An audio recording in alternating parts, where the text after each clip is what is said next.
again in one more GDG Malmo meetup. So my name is Maria Paz. I'm senior software engineer working at Strategic 9. I'm also GDG organizer and Women Tech Maker ambassador. So today and tomorrow we are going to have a couple of meetups. Today we are going to tackle an interesting topic about the Privacy Sandbox, that it's a Google new project about third-party cookies. So the topic is around web. And tomorrow's meetup is going to be about Android and multi-platform development. Um, so yes, as I said, welcome everyone. Today and tomorrow we are partnering with Foo Café. They are providing, as Michael said, drinks, pizza, and also they provided this nice space for us to have the meetup.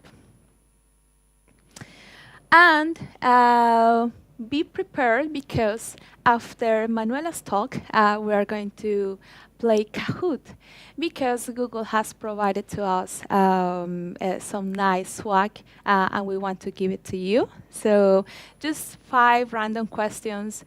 Well, a couple of questions related with the talk, so pay attention.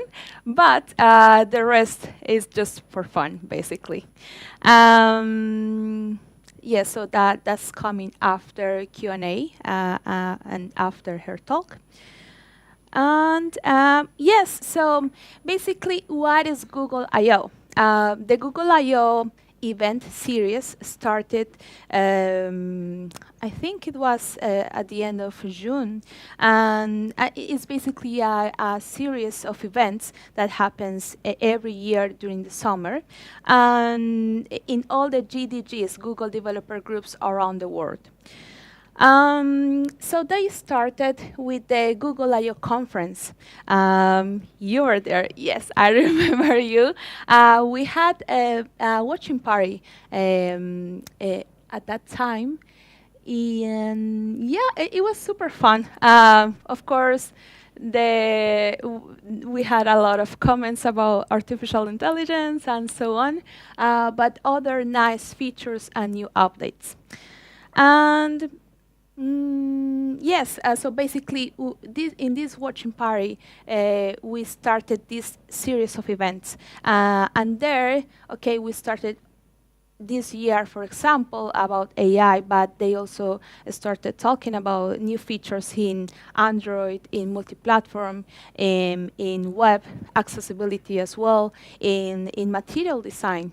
So many things to focus. Later, we went to Amsterdam as Google developer organizers, and we were invited there because it was like a nice place where we could connect with GDG experts, with Women Tech Maker ambassadors, and other Google developer organizers.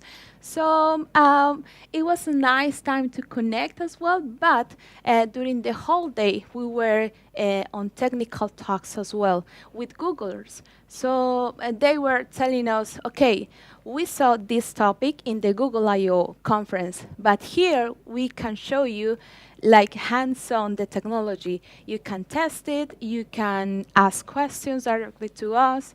So it was really nice. And we as Google developer organizers basically attended to this full day of events, where we also get to manage our, or get to improve our, let's say, public speaking skills, technical skills as well, networking, of course, skills. And also we had some demo sessions, as I mentioned, so it was super interesting.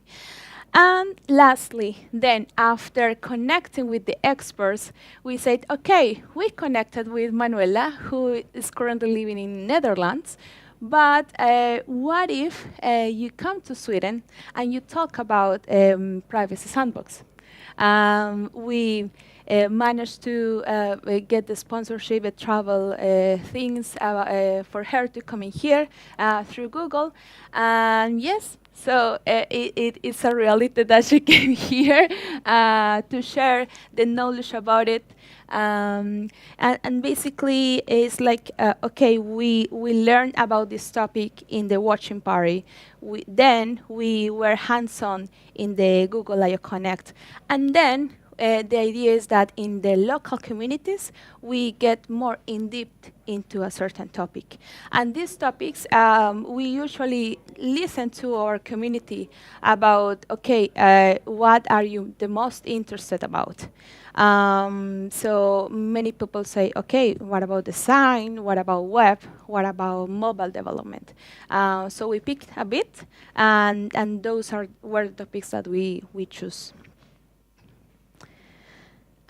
Yeah, that has been our journey during the summer with the Google I/O series of events. As organizers, as I said, with our skills in public speaking, social media, also finding partnerships and sponsors like Foo Café, and finally our technical expertise. We as organizers, the idea is that we give back everything what we learn to our local community. So yeah, then let me introduce to Manuela Castrillón. She's our today's speaker. She is a software engineer currently working at Uber in Netherlands. She is also Google developer expert in web technologies.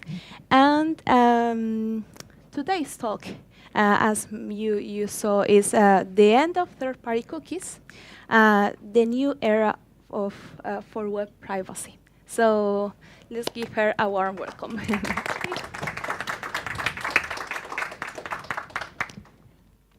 Okay, let's prepare.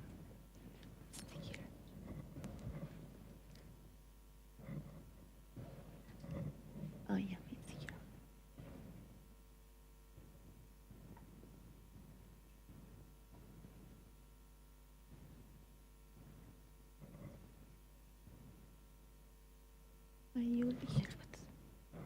Ah, yes. Very important topic that I forgot to mention is that during today and tomorrow's event, we are going to take some pictures. Sorry for the noise for the live stream. We are going to take some pictures. So if anyone is not okay with that, just tell us and we will delete your picture and we will manage it. Also, we want, as GDG, want to create this safe space for everyone.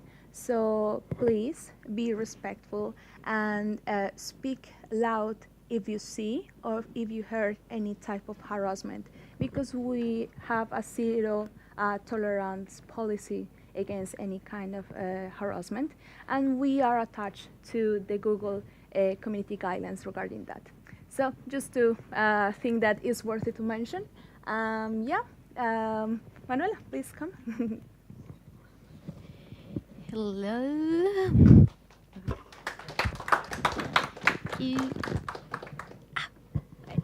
Okay, technical issues. Okay, I'm fine. So, hey, I'm super happy to be here. It's my first time in Sweden, so it's nice with this beautiful summer weather. This is not what I was expecting when I moved to Europe, definitely. It's not like in the movies. But yeah, I'm from Colombia. I love that there's a large Colombian crew here today. Yeah.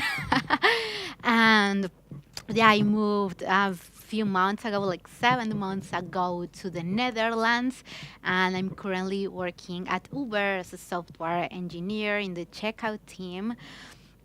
I'm Women Tech Maker Ambassador, as Mario mentioned. I'm also a Google developer expert in web technologies. And yeah, I love creating content about web, Git, and yeah, sharing knowledge.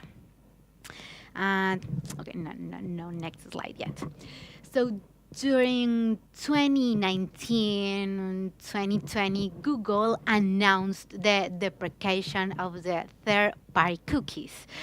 But you probably are asking, like, if this was announced in 2019, why are you talking about this in the 2023 Google I/O event? Like, why? But this is because this process is going to be to start being effective by the end of this year. So it's very important, like that right now we as developers, as users, or people who advertise on internet to take like the necessary steps to be ready for this change. So first of all, let's remember like a bit about the basics of the concept that we're going to talk about today. There is cookies.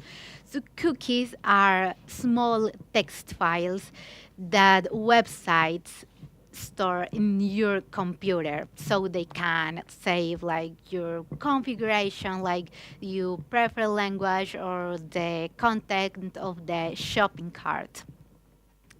And we could like have two types of cookies: first party cookies and third party cookies. Today we're going to focus on the third party cookies.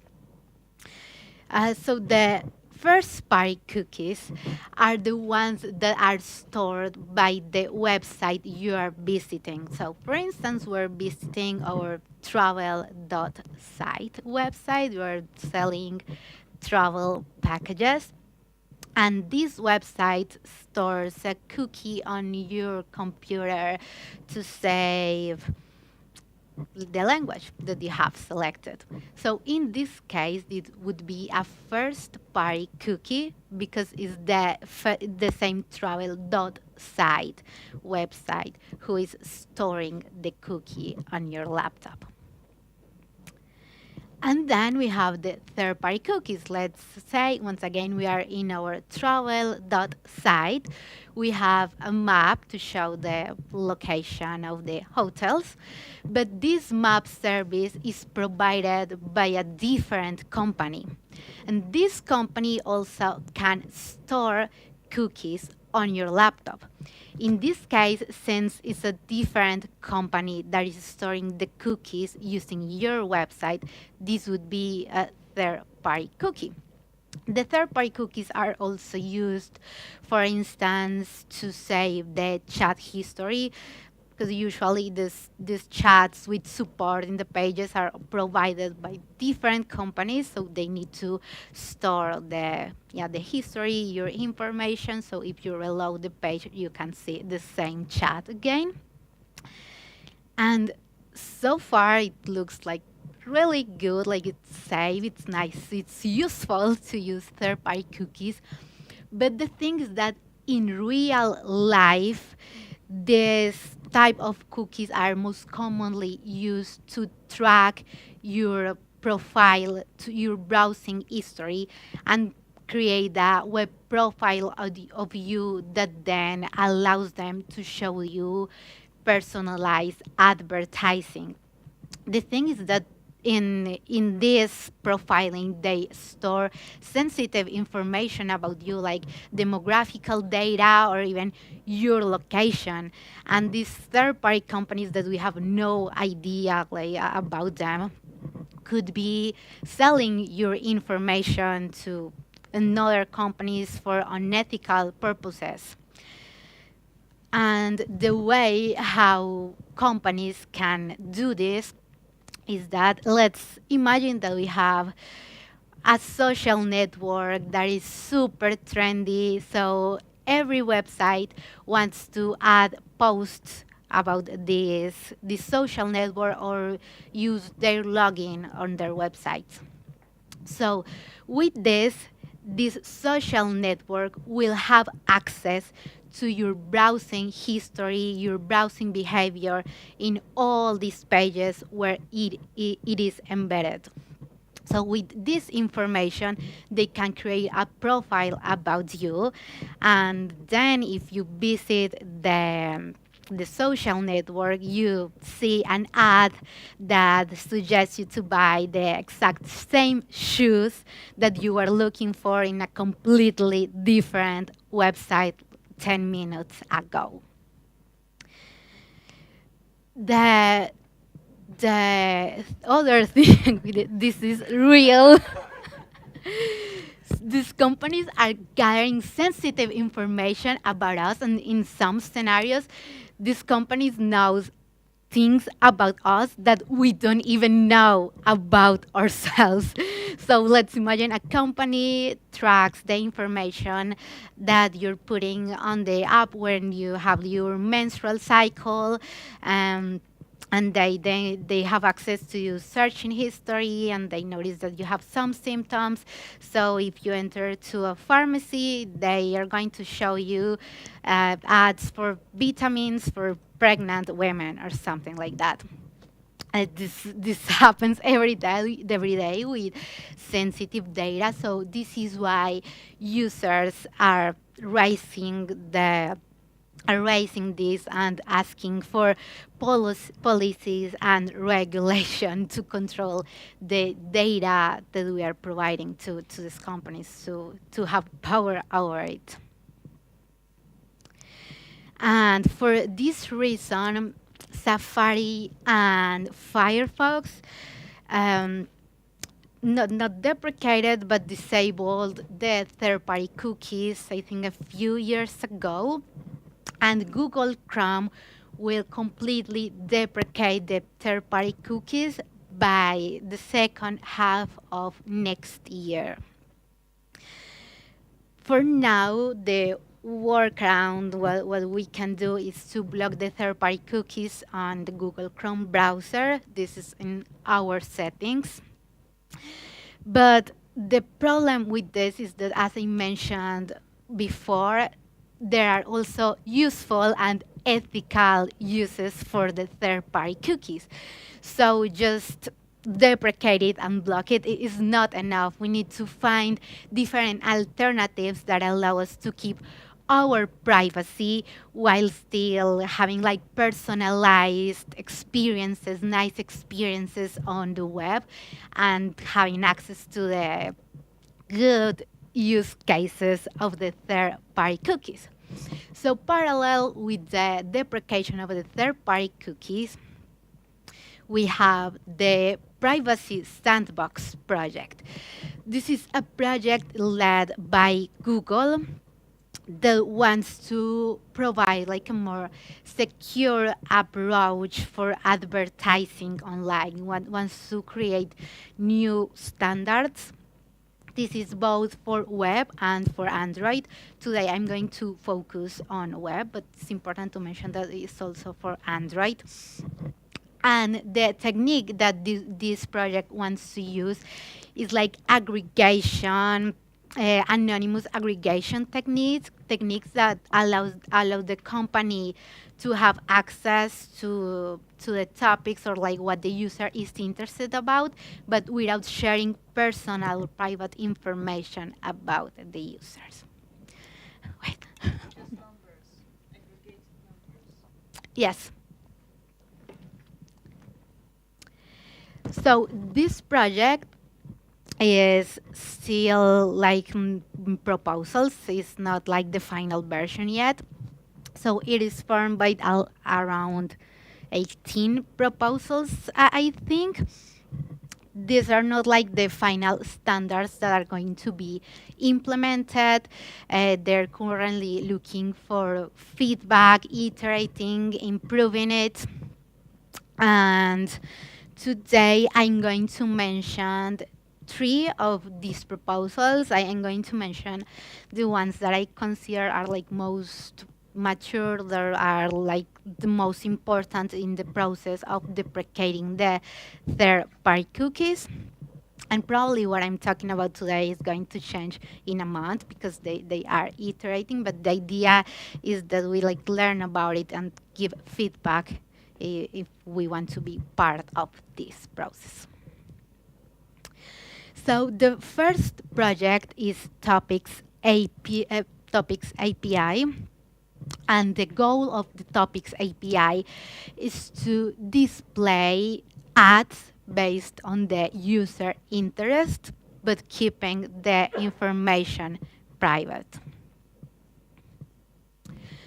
So this topics API uses interest-based advertising that they show you ads based on your recent browsing activity. So if I'm visiting a lot of shoe stores, I'm going to see ads about shoes.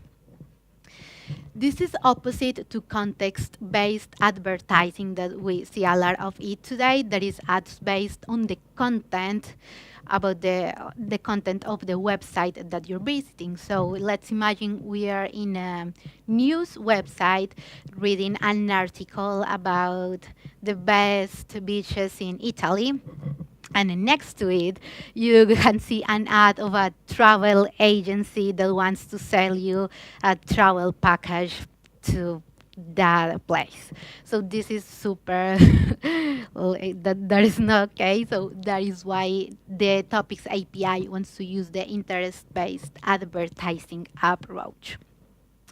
So how this works is that the browsers observes and stores your browsing history, saves that data, and creates like defines like the topics that you're interested in. The key with this is that this information never leaves your laptop. This is why this is different to a third-party cookies. So with third-party cookies, some random company is having access to your browsing history and saying, okay, let's show this ad to this person because I have all this information about them. But with the Topics API, your laptop, your browser is going to do this process, and then the company that wants to show you advertisement, you only is going to have access to those topics, not to the complete information about you. So this Topics API allows us three things. So the first one, as I mentioned, maps the user activity to topics. Then, based on your recent activity, decides what are the top topics that you're interested in. And once we have these topics, you need a way to access it. So it also provides an API to access the topics of interest of the user. There's currently a list of more than 600 topics. The final list is expected to have more than 1,000. And this list is public, is in this GitHub repository, and is maintained by real people that are like contributors to the project. And it's super important that real people checks this because they want to exclude sensitive information from the topics list. They don't want to provide information about the ethnicity or about sexual orientation. So it's important to have like this curation process. And once we have the topic, or the browser has done like the process of having these topics, you can access the topics using the document.browsing topics function, and this function is going to return between 0 to 3 topics depending on the amount of information that the browser has. These topics are going to be returned in a random order. And then you can set these topics to the advertising company that is going to show you that. The second proposal is first-party set. The first-party set wants to allow different websites that are on the same company, that are part of the same organization, to share cookies or share data between them. So in this way, we can have some kind of third-party cookies, but since all this information belongs to the same company, it's like in a controlled environment. So let's once again imagine that we have our travel website. And this company has one domain to book flights, different domain for booking the hotels. So it makes sense that they can share information. So both domains are part of the same set. So in this case, a first-party set is the set of domains that can share cookies. Some use cases are like branded domains, like the travel agency. Also, application domains, like we have Gmail, Google Calendar, Google Drive. They are all applications that are part of the same suite. It makes sense that they can share information. Also, country-specific domains to enable localization. Service domains, these are not user-facing, are more like services that provides information to the main domains, like assets. And sandbox domains, that is mostly used for testing and for security, testing and development. Now, to create a first-party set, we need to first define what domains are going to be part of our set. And we have just two rules for this.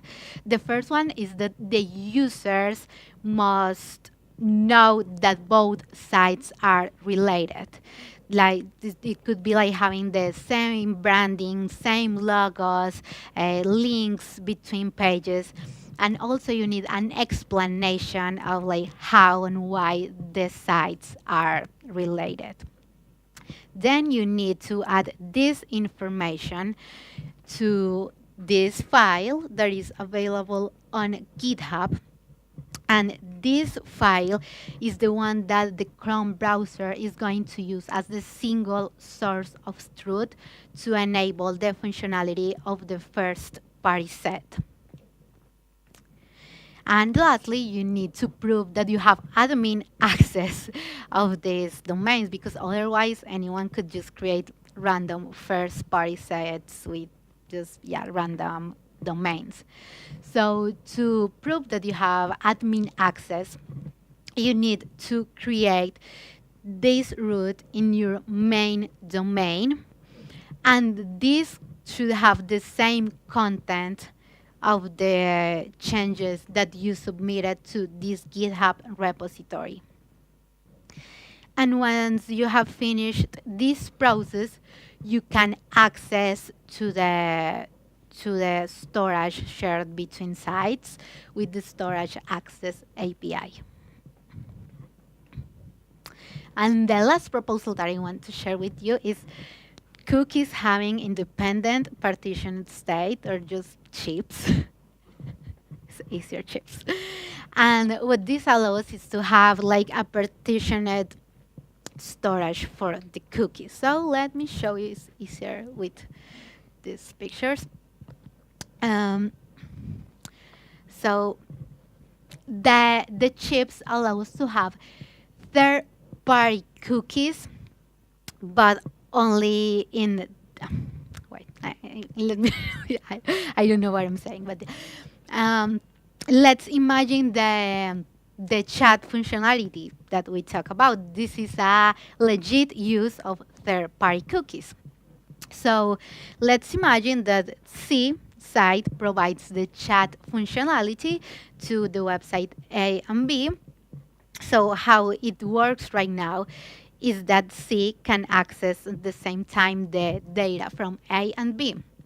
With chips, C can still store cookies in A and B, but can access these cookies only from the site where it was stored. And you can define a cookie as a chip, just adding the partitioned attribute when defining the cookie. And now if we want to start exploring these new features, The chips trial is available on Google Chrome from 100 to 106. First party set is available. Oh, also you can enable chips in Chrome Canary with the feature flag. You can find instructions on the documentation. The first party sets are available from Google Chrome 113.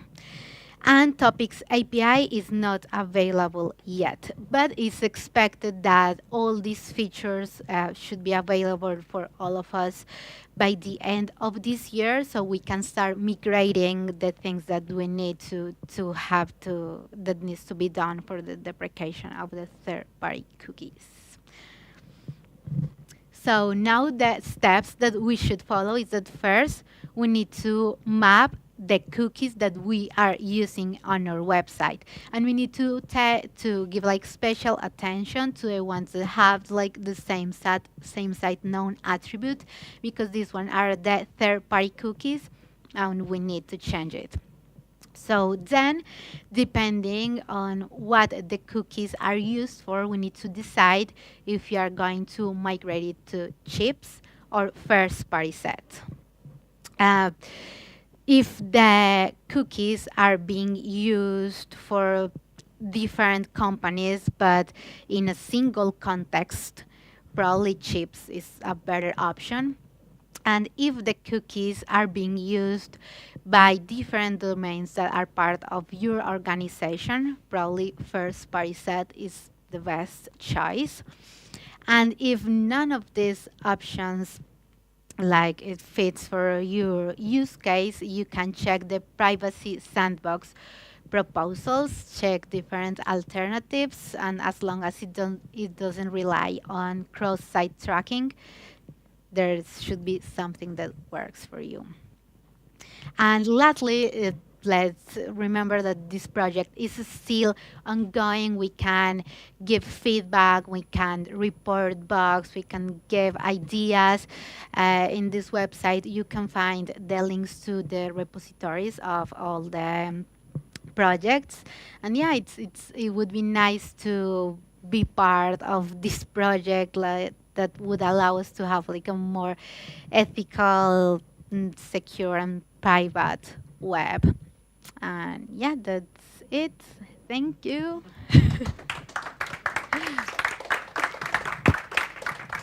You have any questions? Yeah.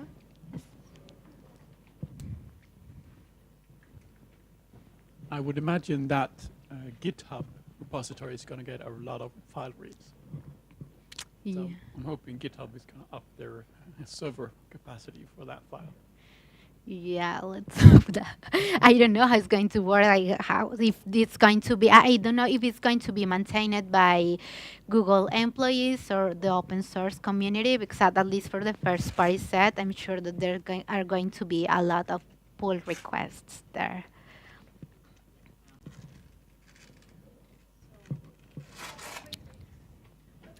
Because we are doing the live stream as well, so for them to hear the questions. Yeah, Yeah. I don't know if it's related, but we have the first party and the third party. Where is the second one? Good question. Just curious. It's a great question. We can Google it. I don't know what's the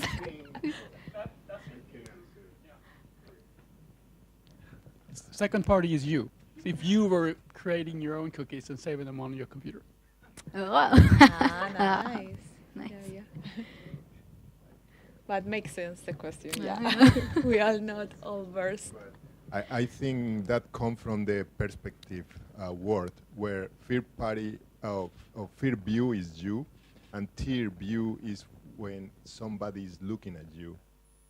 So it's when you are, First is what you see, yeah, and second is you, and then third is when somebody is external. looking at you, it's external.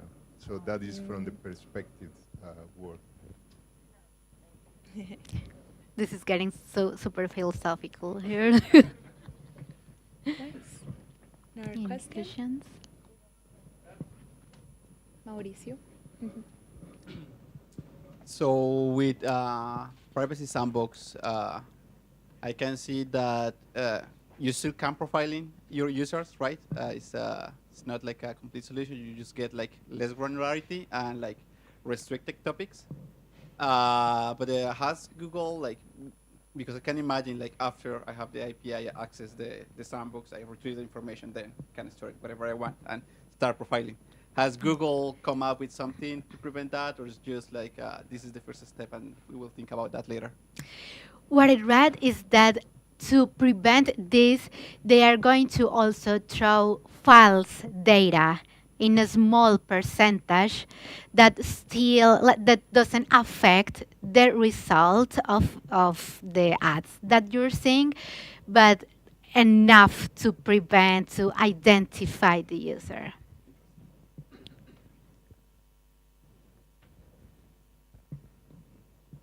Someone else?